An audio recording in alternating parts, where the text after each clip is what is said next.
Hello mga kananay, mga ka-OFW. Musta kayong lahat dyan? Gusto ko lang itanong na sa inyo, kung may nanonood, may nakikinig na naranasan nyo na ba yung parang sobrang nag-iisip ka ng malalim, yung parang problematic ka, and basta parang wala ka sa mood, unhappy, ganyan. Kasi ako minsan nararanasan ko yan, guys, and meron din time na talagang kadalasan, so hindi ko hindi ko alam kung minsan or kadalasan yung dapat kong sabihin, pero alam ko karamihan sa atin nakakaranas ng ganyan, yung parang unhappy ka, ganyan, medyo malungkot ka, na hindi mo naiintindihan kung ano yung dahilan, na parang sobrang laki na ng problema mo, pero sa totoo lang, wala ka naman talagang dapat pinoproblema.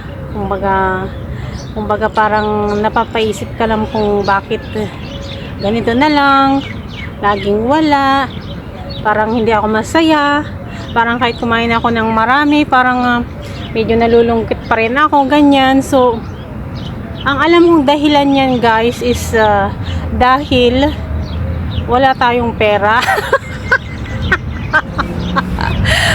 Dahil alam nyo, guys, karamihan sa mga OFW, lalo na sa mga nanay o may mga anak, karamihan talaga walang pera. Walang naiipon kasi puro resibo ang naiipon. Akala nyo naman, no? Pero anyway, guys, natural lamang na unhappy tayo pag wala tayong pera, and parang mabigat yan problema sa atin. Pero sa totoo lang, naisip ko lang, sa totoo lang talaga, and I experience na hindi lang pala pera ang nagpapasaya sa tao, guys, kundi yung natin, yung freedom natin, like yung makapunta ka sa mga ganitong bagay, lugar, yung nakakapunta ka sa magagandang lugar, guys, na nagbibigay sa'yo ng parang liwanag sa isip, sa mata, ganyan. Hindi yung puro trabaho na lang. At saka wag natin masyadong pinoproblema ang pera. It's my joke lang yung sinasabi kong ganun. Pero actually, guys, ako bilang nanay, siguro kagaya ko, may mga kagaya ko na bilang nanay, parang kahit walang-wala ka, basta ang importante mapadalhan mo ang pamilya mo, lalo ng yung mga anak, yung mga pangangailangan ng anak. Yun, syempre, kahit walang-wala tayo, diba, guys, kaya natin ibigay para sa mga anak. And then, ang mahalaga po kasi is yung makatapos sila sa pag-aaral. So, wag tayong manghinayang gastusan sila, o wag tayong malungkot na wala tayong naiipon at pinapadala lahat. Total, para naman sa ating pamilya. Pinapadala natin para sa ating pamilya. Hindi natin pinapadala ng kung kani-kanino, kung saan-saan, guys, kasi alam natin ang hirap hanapin ng pera dito sa ibang bansa. Kaya payo ko lang din sa mga kagaya kong mga OFW na kwan, na naghahanap buhay dito na kagaya ko, padala lang natin ang ating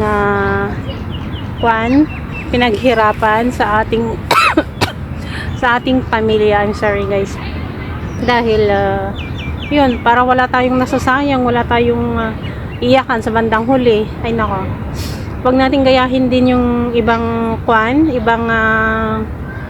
mga kababayan na hindi ko alam kung totoo, pero naririnig ko lang na iba yung pinapadalhan nila, hindi yung pamilya nila. So sabagay, nasa kanila na yun, buhay nila yun, kung nating pakialaman. Pero lagi nating isipin ng buhay dito sa ibang bansa is mahirap, guys.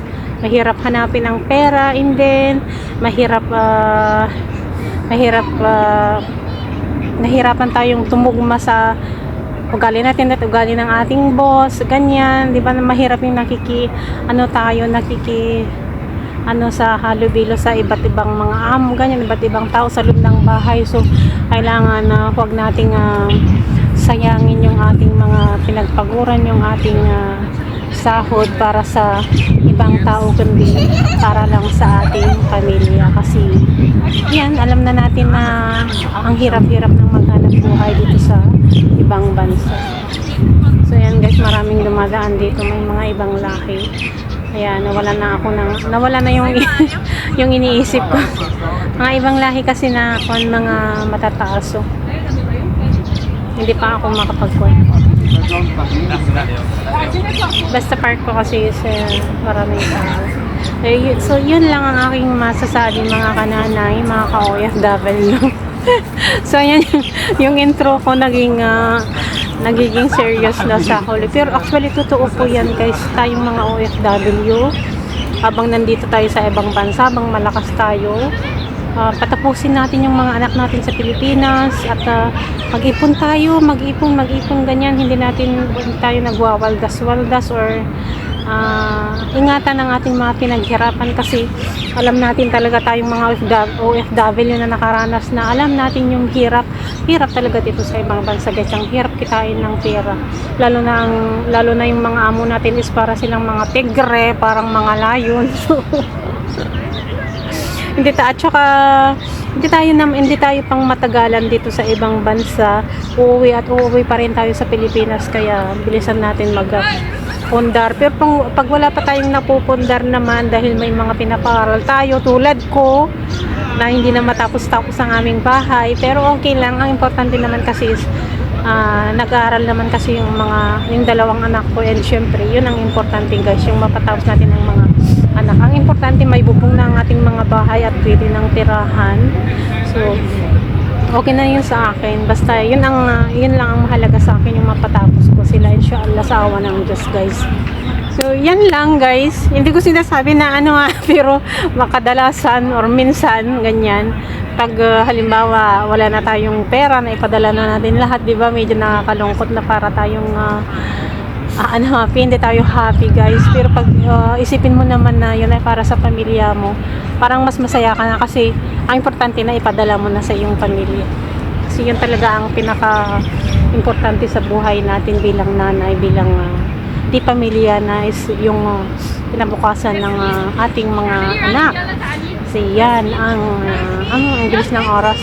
Yan ang mahalaga mga kananay. So ang haba-haba na ng sinasabi ko. Ayan ako. Ayan kayong lahat guys. Yan lang ang aking masasabi. Wala na akong mai-content. Kaya yan ang pumasok sa aking isip. Bye bye. God bless.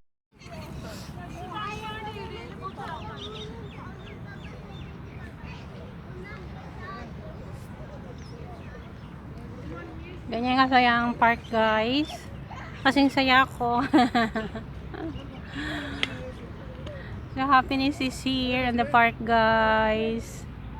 Enjoy lang. Napaka-enjoy. Hindi ko alam kahit mainit ngayon guys. Sana hindi ko na lang dinubli-dubli yung suot ko sa loob bago ako nag-jacket. Kasi mainit.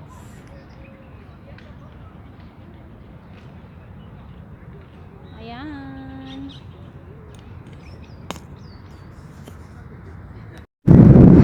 Bukas na yung maliit na store doon. Nakalipin yung nagtitinda.